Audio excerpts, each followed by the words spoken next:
Halo semuanya, selamat datang di sesi bedah materi kita hari ini. Kita bakal bahas sesuatu yang sering banget dianggap cuma urusan administratif atau sekedar kertas kerja biasa. Padahal, ini tuh jantungnya pelayanan kesehatan modern loh. Hari ini, kita akan mereview secara praktis kasus-kasus klinis di bangsal kebidanan, tapi dari kacamata data. Tenang aja, kita nggak akan belajar coding kok. Kita justru mau lihat gimana setiap sentuhan klinis yang Anda lakukan di ruang praktek itu sebenarnya bisa diterjemahkan jadi sistem yang secara nyata menyelamatkan nyawa. Yuk, kita mulai. Coba bayangin sebentar, waktu Anda lagi meriksa ibu hamil, dengerin keluhannya, atau ngukur detak jantung janin. Mungkin rasanya ya itu cuma rutinitas biasa aja kan?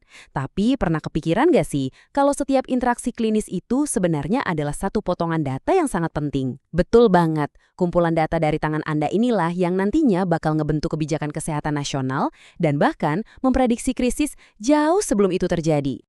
Biar lebih gampang, kita pakai analogi sederhana aja. Bayangin setiap kunjungan pasien itu persis kayak buku harian kesehatan. Setiap ibu hamil datang buat cek darah, tiap angka yang muncul di tensimeter, tiap hasil USG. Itu semua adalah entry baru di buku harian yang super personal ini.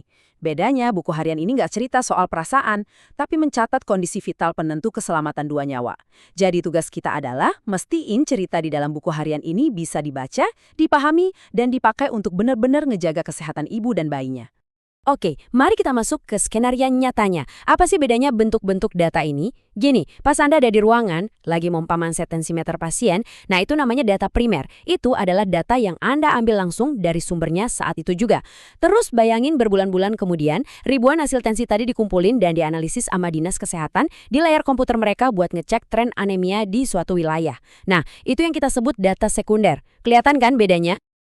Perjalanan dari sekedar buku harian pasien berubah jadi data kebijakan itu ternyata cepet banget loh. Cuma dalam hitungan menit, interaksi fisik Anda udah berubah jadi wujud digital.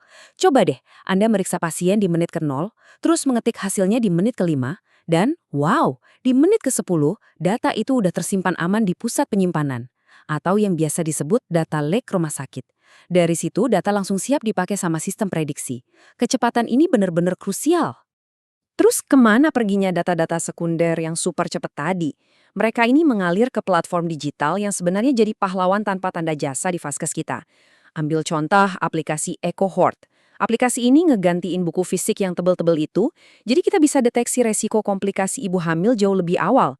Terus ada juga EPPGBM, yang jujur aja sangat bergantung sama input Anda buat memandu intervensi gizi yang tepat sasaran demi mencegah stunting. Jadi penurunan angka kematian ibu dan anak di Indonesia tuh benar-benar bertumpu pada akurasi input di platform-platform ini. Nah, sekarang ada tantangannya nih. Komputer kan nggak bisa baca buku harian naratif layaknya manusia. Biar sistem ini bisa bantu kita memprediksi resiko, kita harus nerjemahin catatan klinis Anda ke bahasa yang dimengerti sama komputer. Ibaratnya, kita lagi siap-siap buat membedah anatomi dari sebuah dataset. Dan ini ngasih gambaran cerdas banget gimana cara kerjanya. Sama persis kayak lembar kerja Excel, dataset itu punya baris dan kolom. Coba perhatiin baris pertama. Ada Nyonya Ani. Satu baris mendatar ini mewakili satu pasien atau satu kunjungan utuh. Sementara kalau kita lihat vertikalnya, kolom-kolom kayak kadar hemoglobin atau tekanan darah sistolik itu mewakili parameter klinis yang spesifik. Pengaturan informasi klinis yang rapi kayak gini tuh kunci utama buat analisis di dunia nyata. Biar tabel tadi bisa diolah, komputer membagi informasi ke dalam apa yang disebut tipe data. Nggak usah pusing dulu dengar istilah IT ini, konsepnya sebenarnya gampang banget buat nakes. Komputer cuma butuh mengategorikan data dengan benar, biar nggak bingung. Logikanya sama persis kayak Anda di ruang tindakan.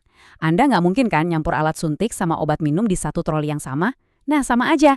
Anda juga nggak boleh nyampur teks narasi sama angka desimal di satu kolom yang sama. Ada satu fakta yang mungkin bikin kaget. Ternyata, sekitar 80% data di rumah sakit itu bentuknya tidak terstruktur. Maksudnya, data itu kebanyakan cuma catatan teks bebas dari form SOP atau foto USG atau hasil ronsen. Komputer tuh paling kesulitan kalau disuruh menganalisis ini secara massal.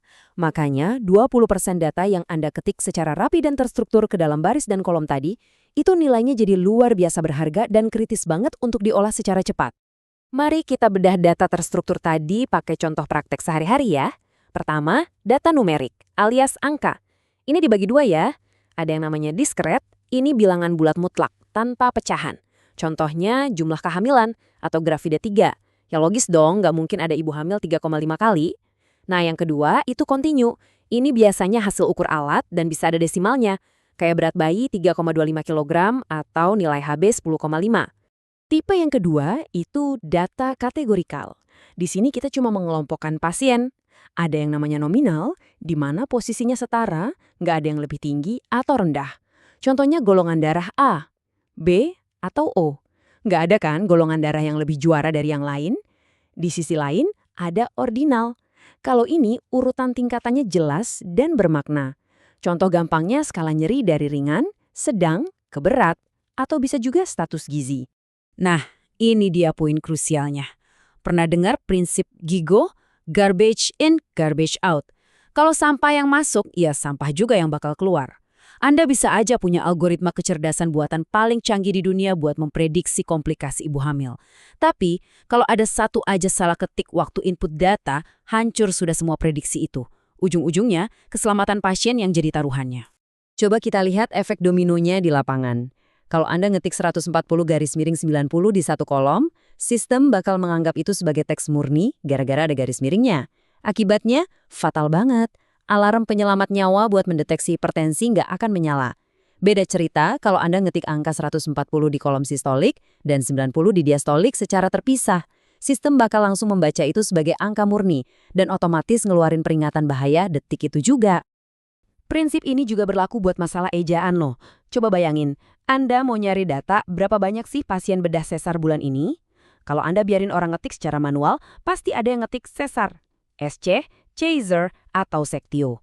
Bagi kita itu sama, tapi bagi komputer, itu dihitung sebagai 4 penyakit yang berbeda loh. Makanya, standarisasi input pakai menu drop-down atau pilihan ganda itu benar-benar wajib banget buat mastiin data demografi kita nggak berantakan.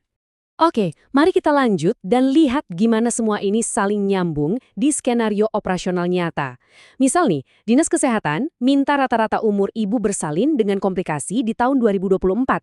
Anda baru bisa melakukan matematika ini mulai dari filter tahunnya, filter status persalinan, nyari diagnosis komplikasinya, sampai ngitung rata-rata umurnya, hanya kalau setiap kolom tadi diisi dengan tipe data yang benar sejak awal oleh teman-teman bidan di klinik. Jadi, pada akhirnya, ini semua tuh bukan sekedar tugas administrasi yang bikin repot. Dokumentasi klinis yang tepat itu berdampak langsung pada keselamatan operasional rumah sakit. Data yang bersih bisa ngebantu memprediksi kapan IGD bakal penuh, mastiin stok obat selalu ada, ngurangin waktu tunggu, dan yang paling penting, meningkatkan kualitas pelayanan sekaligus keselamatan pasien Anda secara menyeluruh. Sebagai tenaga kesehatan, Anda itu ada di garis terdepan. Ingat, setiap angka dan huruf yang Anda ketik adalah fondasi dari kebijakan kesehatan negara kita. Jadi, pertanyaannya buat Anda sekarang, setelah tahu dampak luar biasa dari sebaris data, apakah Anda siap buat mulai ngelihat setiap entry di rekam medis bukan lagi sebagai beban, melainkan sebagai langkah pertama buat menyelamatkan nyawa yang tak terhitung jumlahnya di masa depan? Terima kasih banyak sudah ngikutin sesi bedah materi kali ini. Terus semangat belajarnya dan sampai jumpa di eksplorasi materi kita yang selanjutnya.